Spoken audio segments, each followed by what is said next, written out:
नमस्कार दोस्तों, मैं अजय विक्रम इंडिया के सबसे लार्जेस्ट लर्निंग प्लेटफॉर्म पर आपका स्वागत करता हूं।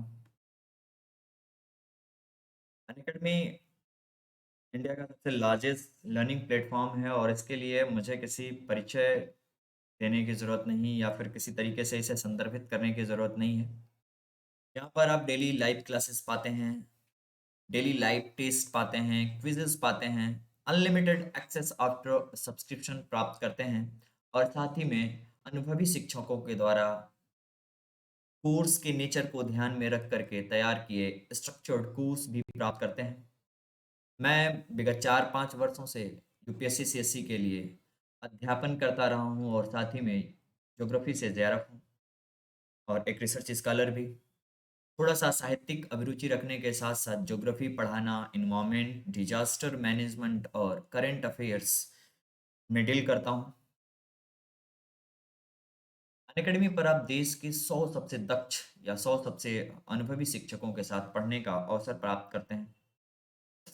अनअकैडमी एक कॉम्प्रिहेंसिव कह सकते हैं और साथ ही में डाइवर्स लर्निंग प्लेटफॉर्म है क्योंकि यहाँ पर लगभग 15,000 से भी 15,519 या 15,500 से भी अधिक कोर्सेज अवेलेबल हैं या चल रहे हैं, जिसमें से विभिन्न प्रकार के ऑप्शनल्स, विभिन्न प्रकार के जीएस के बैचेज हैं, साइंस टेक और इन्वायरमेंट इकोलॉजी के मॉड्यूल बैचेज हैं, आंसर राइटिंग और प्रैक्टिस स्ट्रेटजी से रिलेटेड बैचेस भी चलाए जा रहे हैं। अनअकैडमी पर दो तरह के सब्सक्रिप्शन का ऑप्शन अवेलेबल है। पहला प्लस, दूसरा आइकनिक। प्लस के लिए 1 महीने की फीस 9,000 रुपये है, जबकि 12 महीने की फीस 49,500 रुपये है। अगर आप रेफरल कोड यूज़ करते हैं तो आपको 10% डिस्काउंट मिलता है।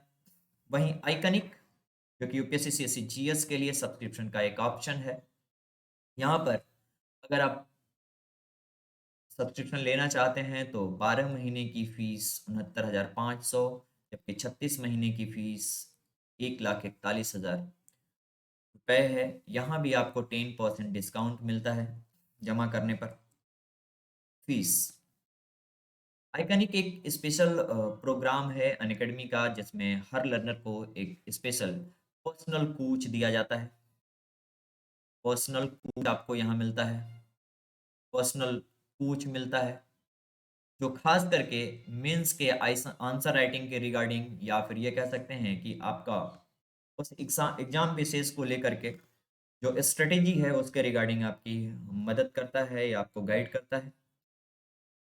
नेक्स्ट, यूपीएससी सीएससी जीएस की तरह ऑप्शनल के लिए भी सब्सक्रिप्शन का ऑप्शन अवेलेबल है, जहां पर 1 महीने की फीस 5,000, 12 महीने की फीस 27,500। यहाँ भी अगर आप रेफरल कोड ए विक्रम 10 यूज करते हैं तो आपको 10% इंस्टेंट डिस्काउंट मिलता है। अनगेट पे पिछले कई दिनों से या कई महीनों से कह सकते हैं एक कम्बैट प्रोग्राम चला रहा है, जिसमें पार्टिसिपेट करने के लिए आपको 60 क्वेश्चंस के टास्क से जूझना पड़ता है या पार्टिसिपेट करने पर 60 क्वेश्चंस के टास्क से जूझना पड़ता है, जिनको 45 मिनट्स में सॉल्व करना होता है।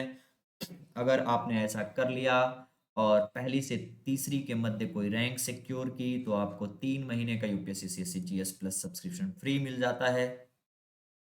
और यदि उनसे वंचित रह करके चौथी और 150वीं के मध्य में आपने कोई रैंक हासिल कर ली तो आपको 1,000 रुपीज़ का अमेजन वाउचर मिलता है।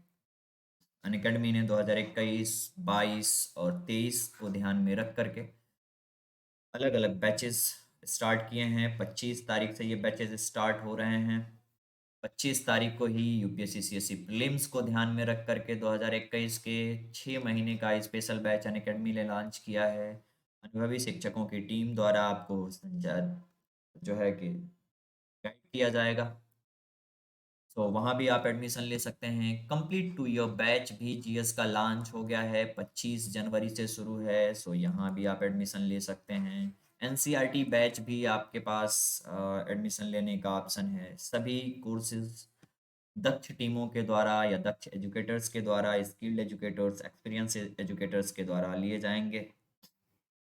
आइकनिक की प्राइस, जैसा कि मैंने बताया था, आइकनिक एक स्पेशल या विशिष्ट प्रोग्राम है अनअकैडमी का। उसकी प्राइस हाइक होने वाली है। सो एज सुन एज आप एडमिशन ले लेते हैं तो बढ़ी हुई फीस को पे करने से बच जाएंगे। हम लोग ज्योग्राफी के एक टॉपिक पर बात करेंगे जिसे संक्षेप में ओबीआर भी कहते हैं, ओशियानिक बॉटम रिलीफ। ओबीआर या ओबीआर या ओ ओबीआर या ओशियानिक बॉटम रिलीफ या relief features of oceanic bottom कहते हैं।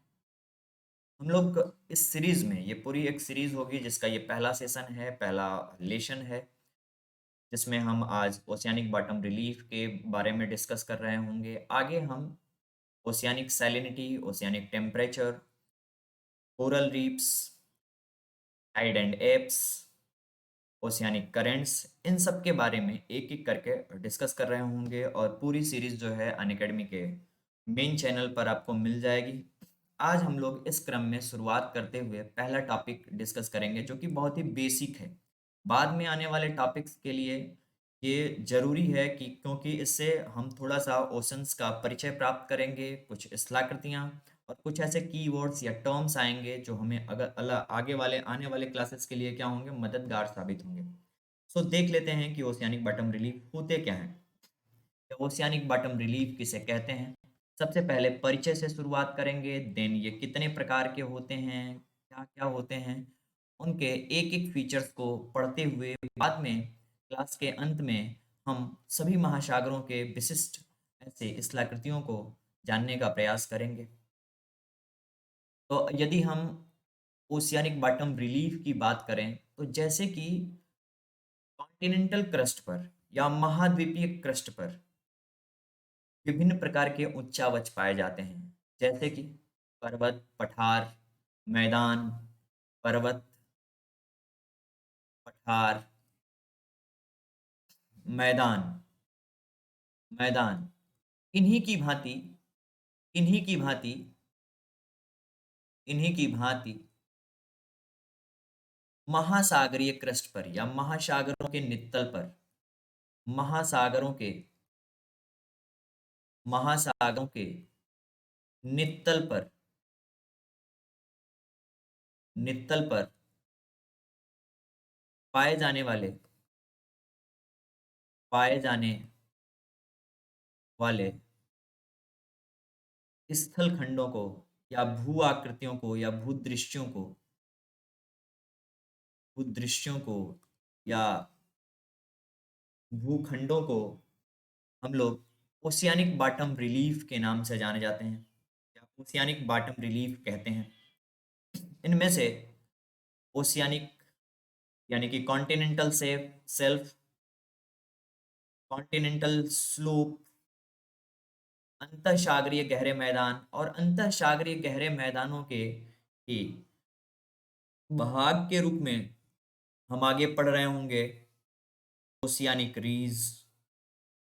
ओशियानिक रीज क्या होती है? ओशियानिक रीज यानी कि महासागरीय कटकें, महासागरीय गर्तें, oceanic trenches, oceanic trenches trenches इसके अलावा बुयार्ड्स बुयार्ड्स बुयार्ड्स, ये सब हम देख रहे होंगे इन्हीं स्थलाकृतियों के रूप में जो महासागरीय पृष्ठ के नीचे महासागरीय नित्तल के ऊपर पाई जाती हैं। उनको महासागरीय नित्तल के उच्चावच के नाम से जाना जाता है।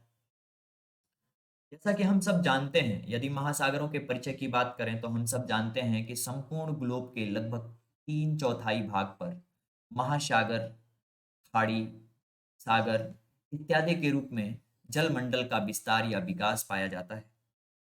वहीं केवल 1/4 भाग पर या फिर इसको 2.29% कुल एरिया पर स्थल मंडल पाया जाता है, जबकि जल मंडल 71 पॉइंट या 71% भूभाग पर लगभग विस्तृत पाया जाता है।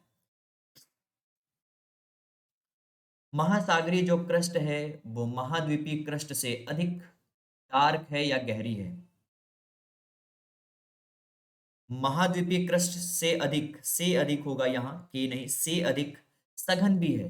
जहाँ महासागरीय क्रस्ट की महाद्वीपीय क्रस्ट की औसत गहराई 3.030 के आसपास ग्राम पर क्यूबिक सेंटीमीटर होती है। वहीं महाद्वीपीय क्रस्ट की जो सघनता है वो 3.5 के आसपास। समस्त महासागरीय क्रस्ट को एलन पी त्रुजिलो ट्रुजिलो नाम के ओशनोग्राफर्स और थर्मैन ने समस्त महासागरी को 3 भागों में बांटने का प्रयास किया है, जिसमें कॉन्टिनेंटल शेल्फ, स्लोप और अबाइसल प्लेन्स को रखा गया है।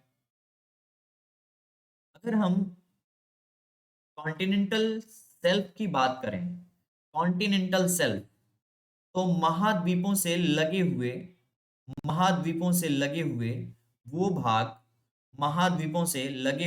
भाग जो महासागरों से या महासागरीय जल से डूबे हुए होते हैं।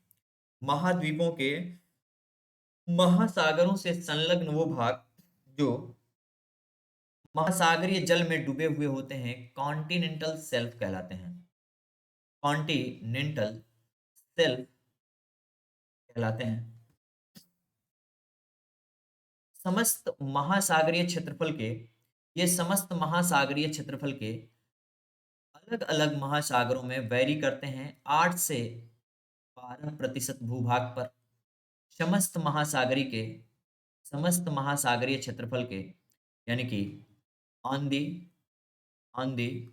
टोटल ओशियानिक एरिया, समस्त महासागरीय क्षेत्रफल के लगभग 8 से 12% भूभाग पर पाए जाते हैं, जो अलग अलग महासागरों में वेरी करता रहता है।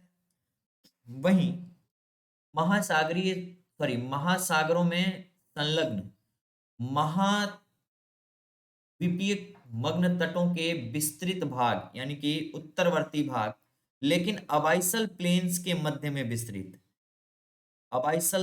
के मध्य में पाए जाने वाले भूभाग को कॉन्टिनेंटल स्लोप कहते हैं।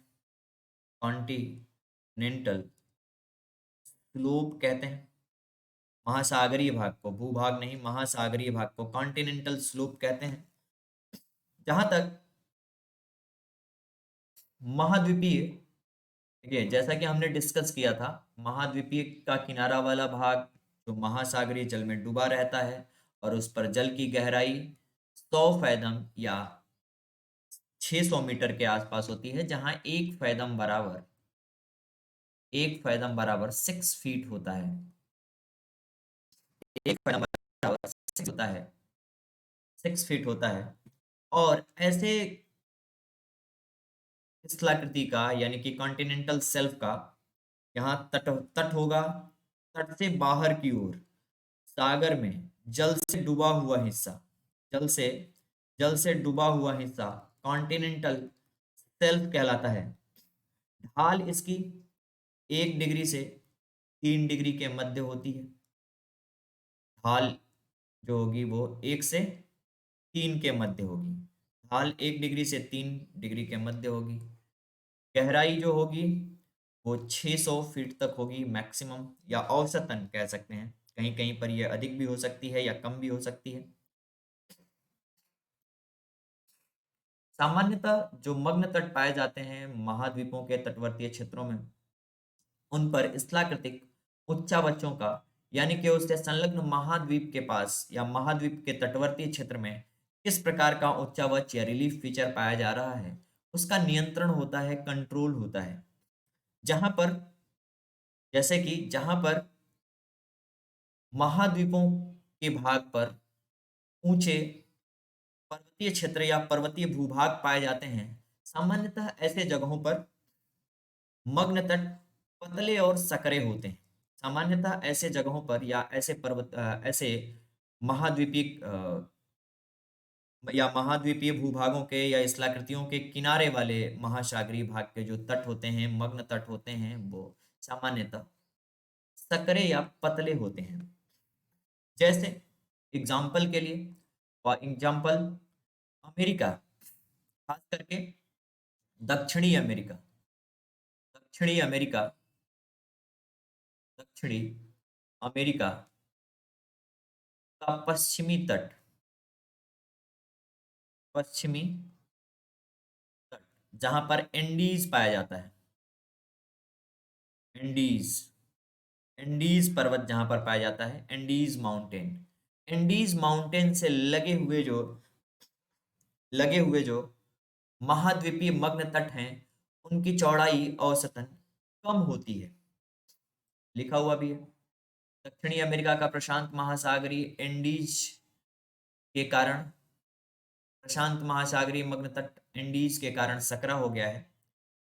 ठीक वहीं इसके विपरीत जहां पर मैदानी भाग पाए जाएंगे तटवर्ती भागों में, वहां मग्न तट अधिक चौड़े हैं, होते हैं, परंतु फिर भी भारत इसके अपवाद के रूप में देखा जा सकता है, क्योंकि भारत पे मग्न तटीय चौड़ाई पश्चिमी घाट पर अधिक है, पूर्वी घाट पर कम देखने को मिलती है।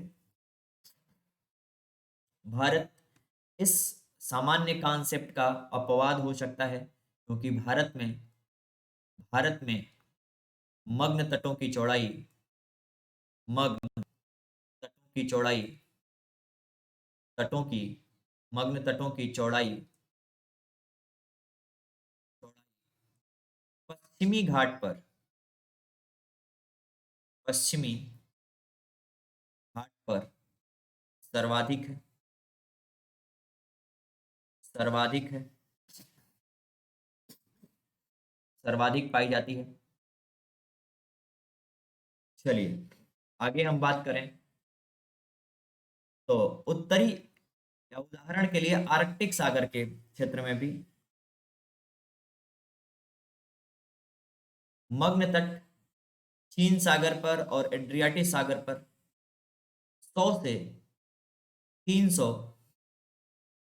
किलोमीटर के आसपास चौड़े पाए जाते हैं। 300 किलोमीटर, एक किमी होगा, किमी चौड़े पाए जाते हैं।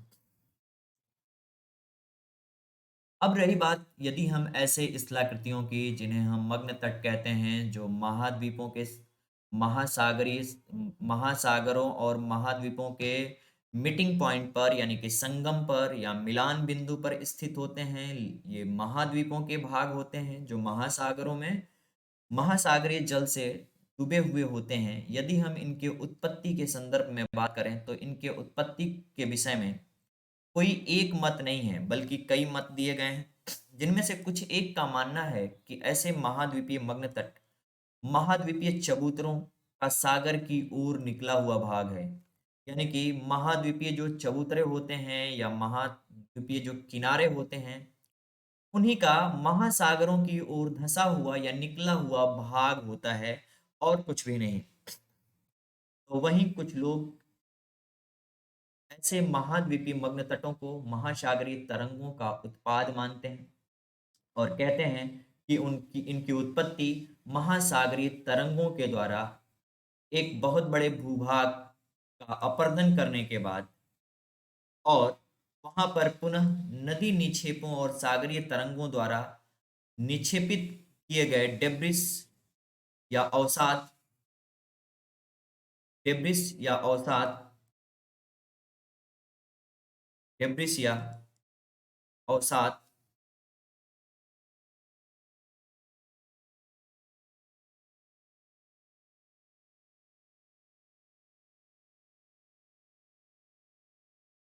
डेब्रिस या अवसाद के द्वारा होता है। चलिए, जब यही निक्षेपण सघन और ठोस हो जाते हैं तो समय के साथ मग्न तट के रूप में परिवर्तित हो जाते हैं। कुछ लोगों का ऐसा मानना है कि इनकी उत्पत्ति महाद्वीपों के तटवर्ती क्षेत्र में नदियों द्वारा लाए गए अवसादों और महासागरीय तरंगों के द्वारा निक्षेपित किए गए अवसादों के कालांतर में सघन होकर के ठोस हो जाने से होता है, परंतु ये मग्न तट अधिक चौड़े नहीं होते, जैसा कि इनकी निर्माण प्रक्रिया से स्पष्ट है। और ना ही ये सभी जगहों, क्योंकि नदी अवसाद तो पूरे तटवर्ती क्षेत्र में सभी जगहों पर नदियां अपवाहित होती नहीं है, तो इनका विस्तार जो है इस हिसाब से सभी जगहों पर नहीं होना चाहिए। कभी कभी महाद्वीपीय भाग सागर की ओर सामान्य रूप से झुक जाता है, जिसके कारण महासागरीय जल का उसके ऊपर फैलाव हो जाता है और महाद्वीपीय मग्न तट बन जाते हैं। कुछ लोग ऐसा भी मानते हैं।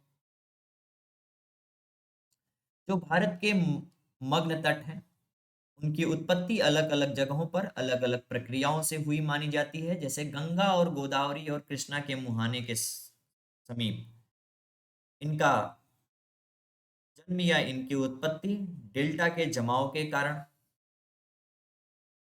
जो कि 100 फैदम की समुच्च रेखा मग्न तट की सागर की ओर निर्धारित की गई है। जबकि भारत के पश्चिमी तट पर ये निमज्जन के सबमर्जेंस के कारण माने जाते हैं, या सबमर्जेंस के कारण इनकी उत्पत्ति मानी जाती है। भारत में पूर्वी तटीय मग्न तट पश्चिमी तटीय मग्न तट से सामान्यतः कम चौड़े हैं। ऐसे देख लेते हैं। पश्चिमी तट के जो मग्न तट हैं, पश्चिमी पश्चिमी तट के मग्न तट मग्न तट सामान्यतः 245 किलोमीटर से लेकर 160 किलोमीटर के आसपास। हालांकि दक्षिण में ये और कम हो जाती है, चौड़ाई किमी के आसपास चौड़े माने जाते हैं। सर्वाधिक चौड़ाई नर्मदा और नर्मदा और तापी नदियों के मुहाने के समीप 245 के आसपास। गोवा के पास ये 160 किलोमीटर चौड़े हैं। गोवा के समीप ये 160 किलोमीटर चौड़े हैं, जबकि केप कोमोरिन यानी कि कन्याकुमारी पर ये चौड़ाई और अधिक कम हो जाती है। कन्याकुमारी पर यह चौड़ाई और अधिक कम हो जाती है। चलिए आगे बात करें। गंगा, गोदावरी और कृष्णा नदियों के मुहाने पर सामने जो मग्न तट हैं वो केवल 30 से 35 किलोमीटर चौड़े हैं, जबकि नर्मदा नदी और तापी नदी के मुहाने के पास चौड़ाई सर्वाधिक है। बताया था 245 किलोमीटर के आसपास ये चौड़ाई पाई जाती है। 245 किलोमीटर के आसपास पाई जाती है। अब बात यदि हम करें महाद्वीपीय मग्न ढाल की, यानी कि कॉन्टिनेंटल स्लोप की। महाद्वीपीय मग्न ढाल या कॉन्टिनेंटल कॉन्टिनेंटल स्लोप की बात करें कॉन्टिनेंटल स्लोप की बात करें तो हमने जैसा कि डिस्कस भी किया था कि महाद्वीपीय मग्न ढाल महाद्वीपीय मग्न तटों और अबाइसल प्लेन्स, डीप सी प्लेन्स या अबाइसल प्लेन्स, इन्हें जो डीप सी प्लेन कहते हैं, डीप सी प्लेन या अबाइसल प्लेन कहते हैं, इन दोनों के मध्य के स्थलाकृति होते हैं।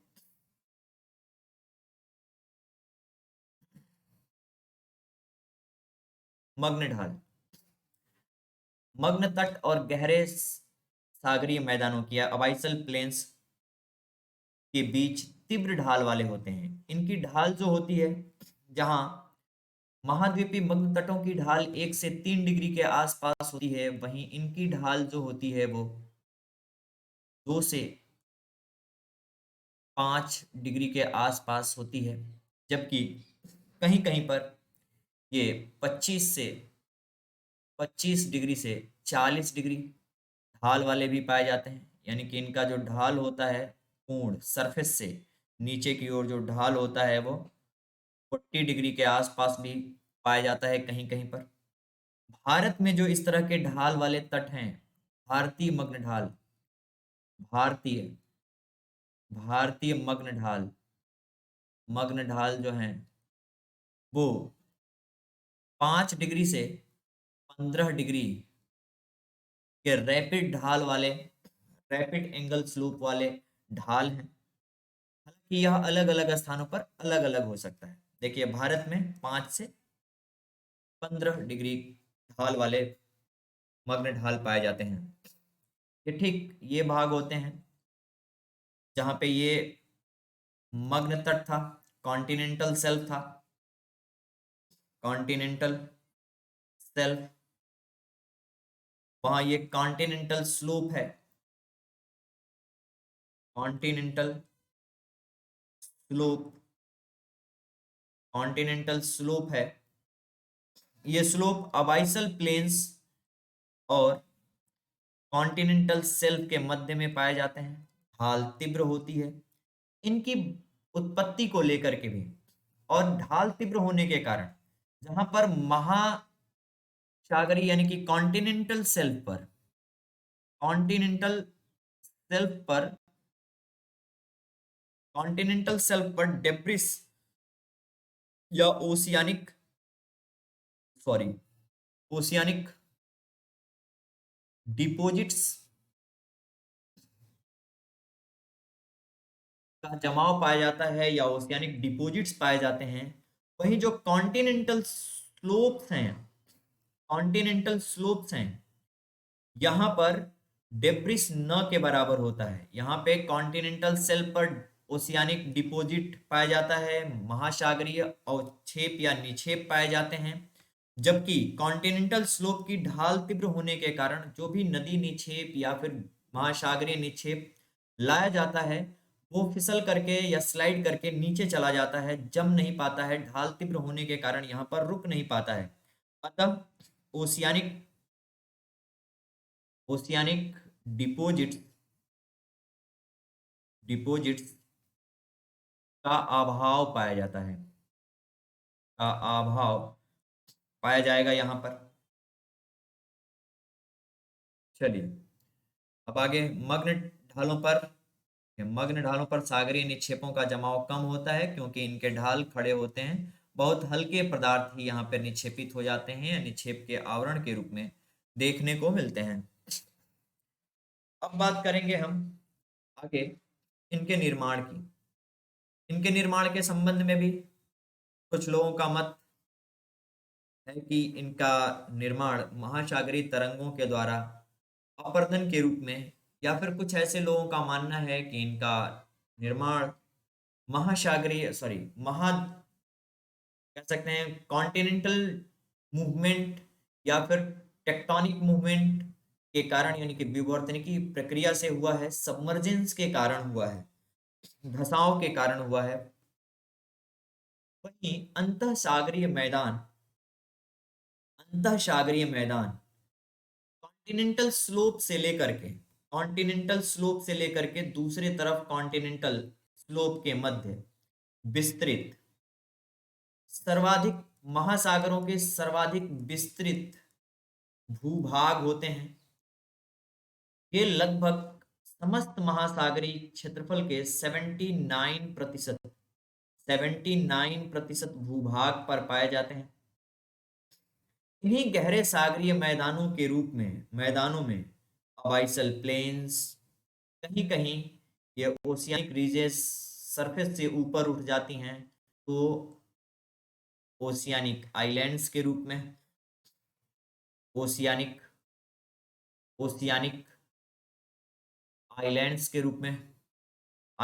रूप में, या फिर oceanic mountains oceanic mountains oceanic mountains या फिर कुछ ऐसी स्थलाकृतियां जिन पे टॉप फ्लैट हो, कुछ ऐसी स्थलाकृतियां इनके तट पे जो पहले कभी पर्वत जैसी संरचना के रहे हों, लेकिन सागरीय तरंगों ने इनका अपरदन करके इनके शीर्ष को काट दिया हो, इनका टॉप फ्लैट हो गया हो। तो ऐसी दिशा में इस तरह के निर्मित स्थलाकृतियों को अंतः महासागरीय गहरे मैदानों में गुयार्ट कहते हैं। गुयार्ट्स के नाम से जाना जाता है, गुयार्ट्स के नाम से जाना जाता है। ये सभी स्थलाकृतियां गुयार्ड्स हुई या ओशियानिक माउंट्स हुए या ओशियानिक रीज हुआ या ओशियानिक आइलैंड्स या ट्रेंचेस, ये सभी कह सकते हैं कि सब डिवीजन या सब पार्ट्स होती हैं इसके अंतःसागरीय गहरे मैदानों की। अंतःसागरीय गहरे मैदान महासागरीय के महासागरीय नितल के सर्प से अधिक विस्तृत या सबसे बड़ा मंडल होता है। इनकी औसत गहराई जो होती है वो 3000 मीटर से 6000 मीटर के आसपास पाई जाती है। यहाँ पर महीन कणों वाले खास करके मृत्तिका यानी कि जिसे क्ले भी कहते हैं, क्ले कहते हैं, क्ले कहते हैं, क्ले और गाद, क्ले और गाद के अवसाद पाए जाते हैं। ये सामान्यतः मंद ढाल वाले 1 से 2 डिग्री के ढाल वाले स्थल होते हैं, कम ढाल वाले स्थल होते हैं। ढाल मंद होती है, 1 से 2 डिग्री के आसपास ढाल होती है, ऐसे स्थल होते हैं अबाइसल प्लेन्स के। इन्हीं अबाइसल प्लेन के क्षेत्र में पाए जाने वाले अंतःसागरीय चबूतरे, जिनके बारे में अभी मैंने बताया था कि इनका शीर्ष जो है फ्लैट हो जाता है, वास्तव में ये अंतःसागरीय मैदान सॉरी अंतःसागरीय पर्वत रहे होते हैं, लेकिन महासागरीय तरंगों के द्वारा इनका अपरदन कर दिए जाने से इनका शीर्ष फ्लैट हो जाता है, जिन्हें बुयाट कहते हैं, जिन्हें बुयाट कहते हैं, बुयाट्स या अंतःसागरीय चबूतरे के रूप में या सागरीय चबूतरे के रूप में जाना जाता है। यह समुद्र तल से ऊपर बने होते हैं, परंतु सागरीय लहरों के कटाव के कारण शीर्ष नष्ट हो जाता है और चपटा हो जाता है, आकार इनका चपटा हो जाता है। ठीक वहीं महासागरीय कटकें, महासागरीय कटकें ओशियानिक रीज एक विशेष प्रकार की स्थलाकृति होती है जो अबाइसल्स प्लेन के रीजन में लगभग औसत रूप से सबसे ऊंचा भूभाग होता है या उत्थित भूभाग होता है, और इसके उत्थान या इसके निर्माण के कई कारण हो सकते हैं। सबसे पहले देख लेते हैं कि ये होती क्या है। महासागरीय कटकों का निर्माण जो है प्लेट विवर्तन की संचलन के कारण माना जाता है, खास करके अपसारी प्लेट सीमांत पर, यानी कि डाइवर्जेंट प्लेट मार्जिन पर, डाइवर्जेंट डाइवर्जेंट प्लेट मार्जिन पर, डाइवर्जेंट प्लेट मार्जिन पर, जहां पर दो प्लेटें या फिर एक ही प्लेट का दो हिस्सा डाइवर्ज करता है, एक दूसरे से दूर जाता है, डाइवर्ज करता है, अपसरण होता है, तो प्रेशर के कम होने से नीचे से प्रेशर कम होगा, गलनांक क्या होगा, गलनांक घट जाएगा, तो नीचे से गलित पदार्थ मैग्मा और लावा के रूप में, लावा या मैग्मा के रूप में ऊपर आता है। ऊपर इसी के आकर के ठोस होकर के ठंडे हो जाने के बाद ओशियानिक ओशियानिक रीज ओशियानिक रीज या महासागरीय कटकें जिन्हें कहते हैं, इनका निर्माण होता है। महासागरीय सागरीय कटकों का निर्माण होता है, कटकों का निर्माण कटकों का निर्माण होता है। सबसे सर्वोत्कृष्ट उदाहरण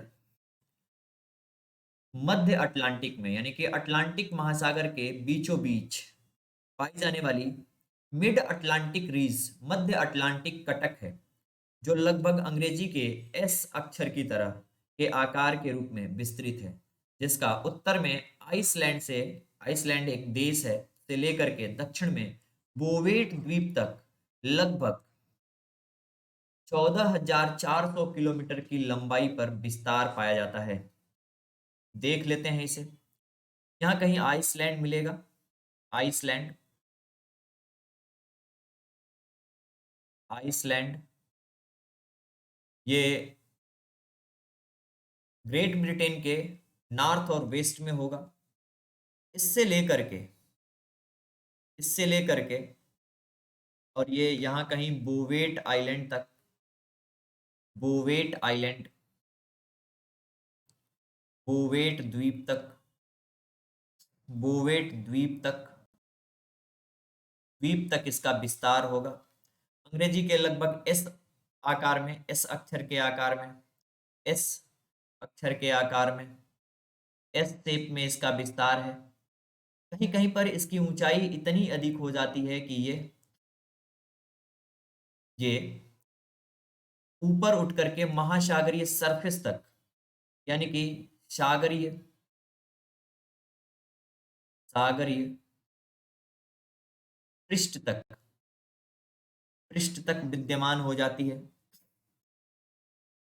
विषुवत रेखा के उत्तरी भाग में, विषुवत रेखा के उत्तरी भाग वाले ऐसे रिज को डॉल्फिन कटक के नाम से जाना जाता है। डॉल्फिन रिज के नाम से जाना जाता है। डॉल्फिन रिज या डॉल्फिन कटक के नाम से जाना जाता है। जबकि मिड अटलांटिक कटक के दक्षिणी भाग को, चैलेंजर कटक, चैलेंजर चैलेंजर रीज या चैलेंजर कटक के नाम से जाना जाता है। चैलेंजर रीज या चैलेंजर कटक के नाम से जाना जाता है। वहीं इसका उत्तर में ग्रीनलैंड के समीप, जो कि अधिक उत्थित भूखंड है, ज्यादा ऊंचा भूखंड है, औसत रूप से ऊंचाई जहां पे बहुत अधिक है, इसको टेलीग्राफ का पठार, टेलीग्राफ प्लेट्यू के नाम से जाना जाता है। प्लेट्यू के नाम से जाना जाता है। आगे देख लेते हैं। जैसे टेलीग्राफ प्लेट्यू के नाम से जाना जाता है। हालांकि जब हम आगे इसी चैप्टर में पढ़ रहे होंगे क्षेत्रीय वितरण या फिर महासागरों में अलग अलग महासागरों के अलग अलग स्थलाकृतियों को पढ़ रहे होंगे तो वहां भी कंटेंट आएगा इससे रिलेटेड।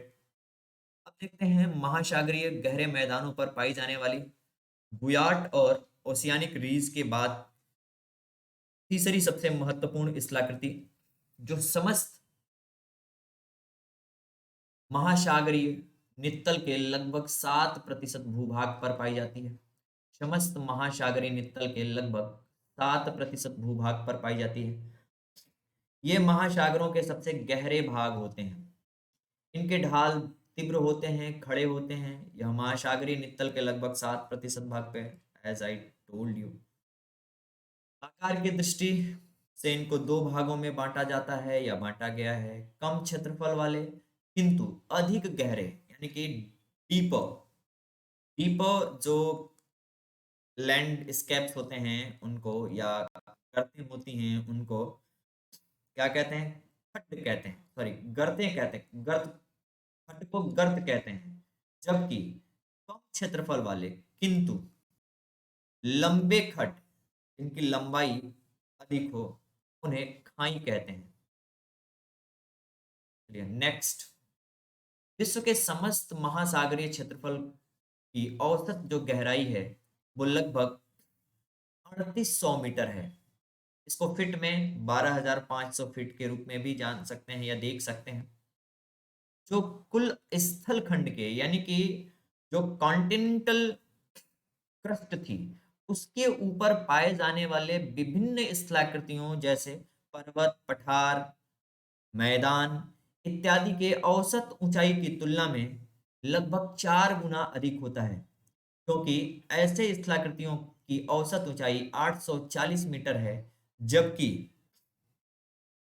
महासागरों के नित्तल पर पाए जाने वाले स्थलाकृतियों का पृष्ठ से जो गहराई है वो 3800 मीटर के आसपास है। वहीं स्थल खंडों के ऊपर सबसे ऊंची जो चोटी है, जिसे माउंट एवरेस्ट के नाम से भी जाना जाता है, 8,800 माउंट एवरेस्ट, माउंट एवरेस्ट, जिसकी ऊंचाई 8,800 मीटर है। वहीं महासागरों के तल पर नितल पर सबसे गहरी जो घाटी है या खाई है, ट्रेंच है, उसकी गहराई 11,022 मीटर के आसपास है। अब यदि हम बात करें सभी या समस्त महासागरों के कुल एरिया और एवरेज डेप्थ की, तो प्रशांत महासागर का टोटल एरिया जो है, टोटल एरिया वो 166 मिलियन स्क्वायर किलोमीटर है। अर्थात ये सबसे बड़ा महासागर है, सबसे बड़ा बड़ा महासागर है,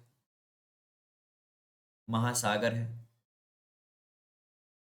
साथ ही में एवरेज डेप्थ की बात करें, एवरेज डेप्थ की, तो सबसे गहरा सागर भी है। एवरेज डेप्थ की बात करें तो सर्वाधिक सर्वाधिक गहरा महासागर भी है। क्योंकि पैंथालासा के संकुचन से या पैंथालासा के संकुचित होने से इसका निर्माण हुआ है, तो ये सबसे प्राचीन भी कहा जा सकता है या प्राचीन है, सबसे प्राचीन, क्योंकि ओल्डेस्ट एमंग द ओशंस भी है। वहीं दूसरा सबसे बड़ा जो ओशन है that is Atlantic. Average height 3,900 कुछ मीटर के आसपास है। इंडियन ओशन का टोटल क्षेत्रफल 73 बिलियन स्क्वायर किलोमीटर के आसपास है और गहराई 3,900 कुछ मीटर के आसपास है। वहीं आर्कटिक, जिसका कुल क्षेत्रफल 14 मिलियन स्क्वायर किलोमीटर है, उसकी औसत गहराई केवल 1205 मीटर, यानी कि आर्कटिक सबसे कम गहरा सागर, सबसे कम क्षेत्रफल वाला, यानी कि सबसे छोटा और और और सबसे सबसे छोटा और कम गहरा सबसे कम गहरा महासागर होगा आर्कटिक महासागर।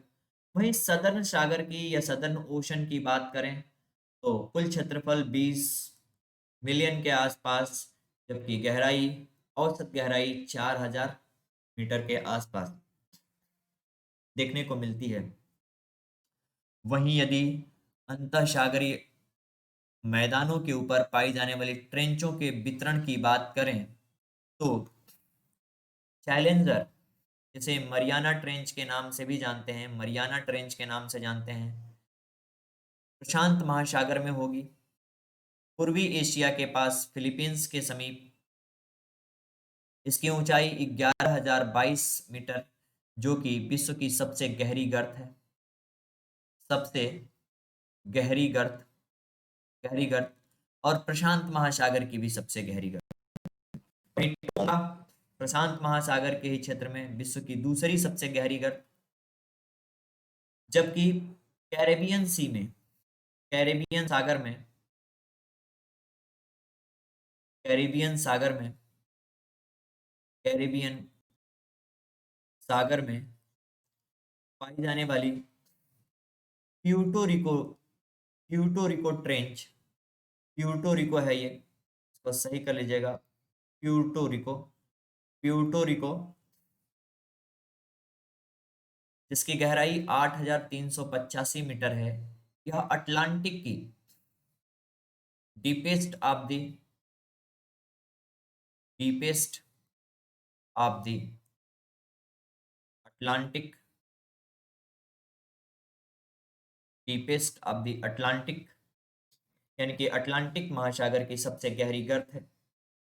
वहीं सुंडा, जिसे जावा के नाम से भी जानते हैं, अंडमान सागर में हिंद महासागर की एक ट्रेंच है।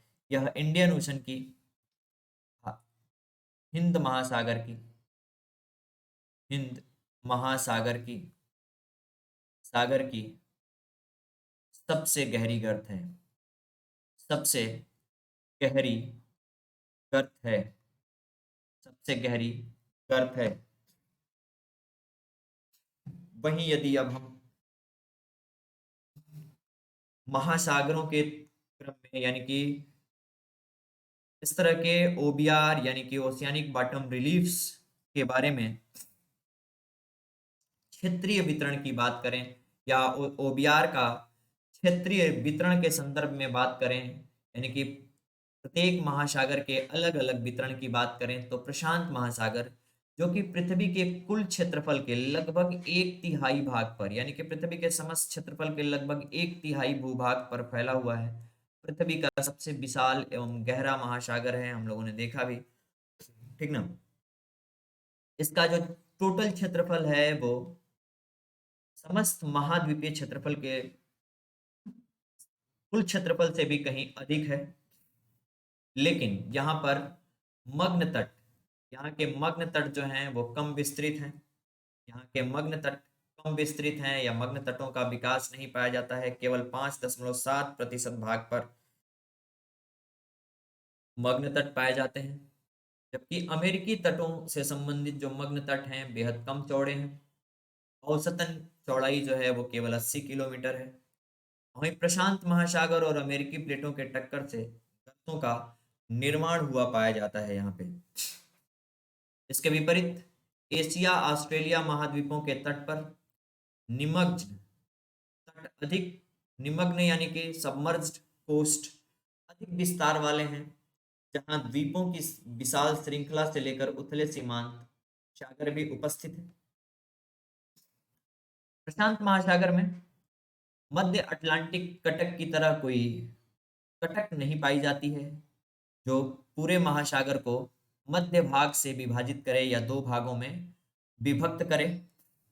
परंतु कहीं कहीं कटकीय संरचनाएं या रीजेस देखने को मिलती हैं, जिनमें से पूर्वी प्रशांत महासागर की कटक अल्बेट्रोस महत्वपूर्ण है। यह मध्य अमेरिका के पास में विस्तृत संरचना है। वहीं उत्तरी पूर्वी भाग को कोकोस कटक, जो कोको प्लेट के आसपास होगी, कोकोस कटक कहते हैं। दक्षिणी पूर्वी भाग पर फेलिक्स जुआन फर्नांडीज कटक का विस्तार पाया जाता है। यह चिली के तट पर स्थित या अब स्थित है।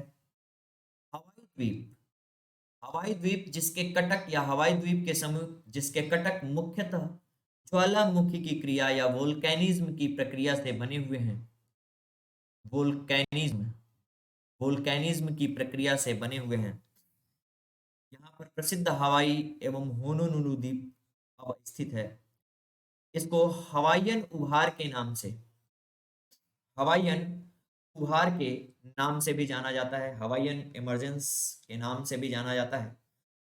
यहाँ पे प्रशांत महासागर में दोनों भागों पर विनाशात्मक प्लेट यानी कि डिस्ट्रक्टिव प्लेट मार्जिन, या फिर ये कह सकते हैं कि conservative plate margin, sorry, yes, convergent plate margin के पाए जाने के कारण बहुत सी गर्तों का विकास हुआ है।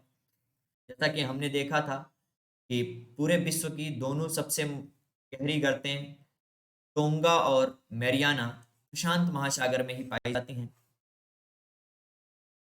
मोरियाना गर्त, जो कि विश्व की सबसे गहरी गर्त है, कामरेड गर्त, अल्यूसियन गर्त, अल्यूसियन अल्यूसियन द्वीप्स के आसपास, क्यूराइल जापान के ऊपर और वेस्ट में, जापान गर्त, फिलीपींस गर्त, अटाकामा गर्त एंड अटाकामा जो होगी वो इंडीज के तट पे होगी, नीरो गर्त, ब्रुक गर्त एंड बेली गर्त इत्यादि प्रमुख गर्तें हैं जो प्रशांत महासागर में पाई जाती हैं। सर्वाधिक गर्तों का विकास कन्वर्जेंट प्लेट मार्जिन या फिर डिस्ट्रक्टिव प्लेट मार्जिन के होने के कारण, विनाशात्मक प्लेट मार्जिन होने के कारण प्रशांत महासागर में देखने को मिलता है या पाया जाता है। वहीं यदि हम प्रशांत महासागर की तरह अटलांटिक महासागर, जिसे कि अंध महासागर के नाम से जाना जाता है, अटलांटिक अटलांटिक या अंध महासागर के नाम से भी जाना जाता है, इसकी बात करें तो पूर्व में यूरोप और अफ्रीका महाद्वीप, जबकि इसके पश्चिम में उत्तरी अमेरिका और दक्षिणी अमेरिका द्वीपों का विस्तार है। यानी कि इन चार द्वीपों के अफ्रीका, यूरोप, अमेरिका, दक्षिणी अमेरिका और उत्तरी अमेरिका के मध्य में यह घिरा हुआ स्थित है, जिसका आकार सामान्यतः अंग्रेजी वर्णमाला के एस अक्षर के समान है। इसके उत्तर में ग्रीनलैंड होगा, जबकि दक्षिण में अंटार्कटिक महासागर विस्तृत पाया जाएगा।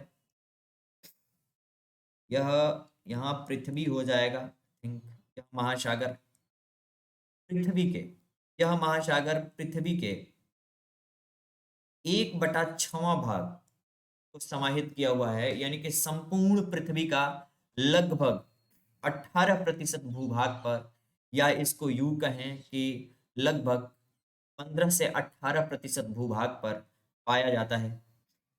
विश्व का सबसे बड़े महासागर प्रशांत महासागर का लगभग आधा भाग है ये।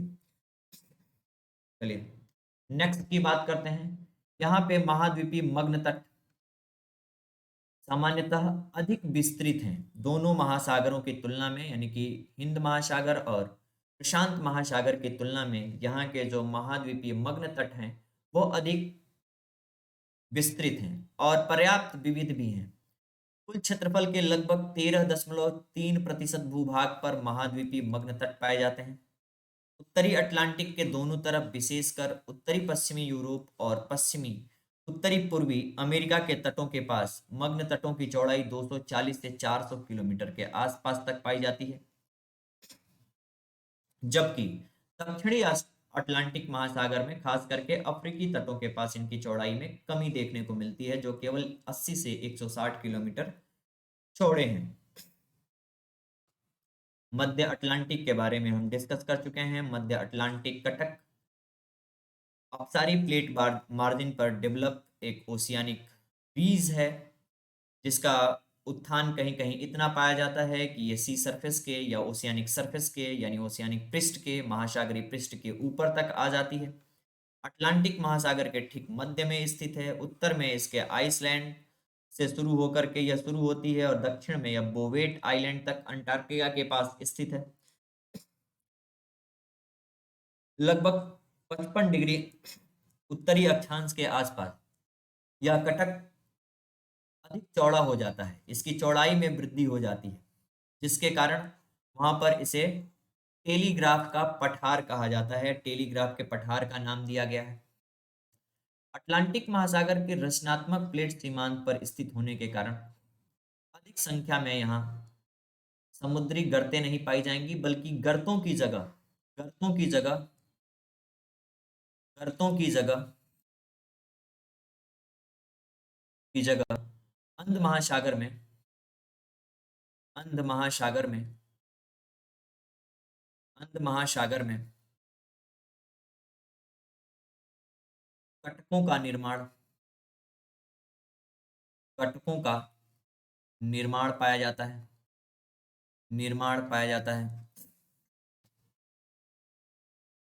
यहाँ पर दो महत्वपूर्ण गर्तें होंगी, सैंडविच गर्त और प्यूटोरिको। प्यूटोरिको जो है वो अटलांटिक महासागर का सबसे गहरा गर्त है। ये डोमिनिकन रिपब्लिक हैती के ईस्ट में कैरिबियन सागर में देखने को मिलेगा आपको।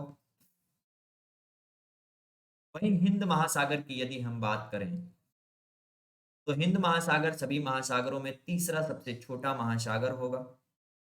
यानी कि अंध महासागर और प्रशांत महासागर की तुलना में बेहद छोटा होगा।